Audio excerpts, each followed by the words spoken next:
and welcome to Ethical Explorer! So maybe you've been thinking about the subject a bit yourself, and you've thought to yourself, what if people start to find only this type of adult film erotic, and what if this becomes their only source of arousal and pleasure? What if it moves beyond film and they go and try and reenact these things for themselves, but not with legal-aged people pretending to dress, pretending to act and dress like those younger than they are?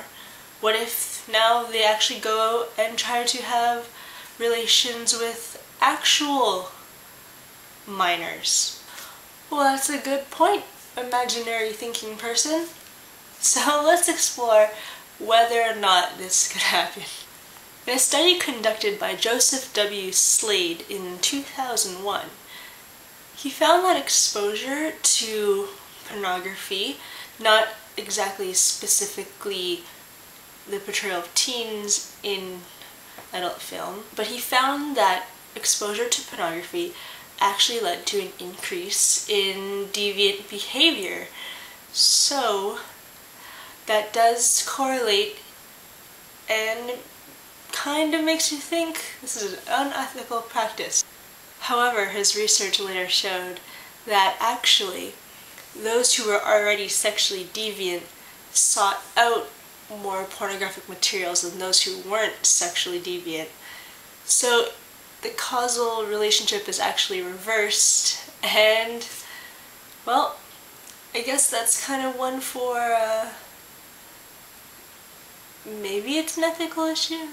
So, if you are planning to go out and have relations with a teenager, it's not because of the porn, but if you do, if that is your thing, you'd probably seek out that porn for yourself in order to compensate for the illegalness of it, illegality of it.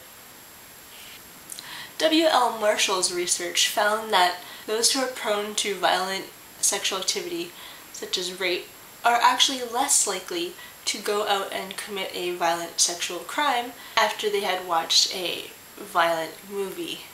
Speaking of compensation for illegal activities, Marshall offers up the idea that because they've been satisfied with the film, it's kind of incapacitated them for that moment in time, and actually during the release of, let's say, a really aggressively violent movie, or even a moderately aggressively violent movie, the crime rates for the night of the release is actually a lot lower than on the nights 2 days or more afterwards. So, if you were one who was aroused by young teens, then watching adults portray teens in pornography might actually cause you to not go out and commit that crime that night. So, actually, yay for portrayal of teens in pornography. Another article I found was about how one's own self-control affects how we are affected by the media. In this article, instead of pornography, they used tobacco use and violence as their taboo pressures. And the research found out that those who have high self-control aren't really affected at all by such pressures. So, if you know what's right and what's wrong, what's legal and what's not legal, and you watch certain things like adolescent portrayal in pornography, then it's not going to affect you and you're not going to go out and commit such acts. I did find one article from Sweden, though. That was a survey of undergraduate students in a university in Sweden, and the findings were that those who watched the most amount of porn were most likely to try some of the practices they had seen in the pornography they had watched. It did not specify as to if it was just positions or types of partners, though.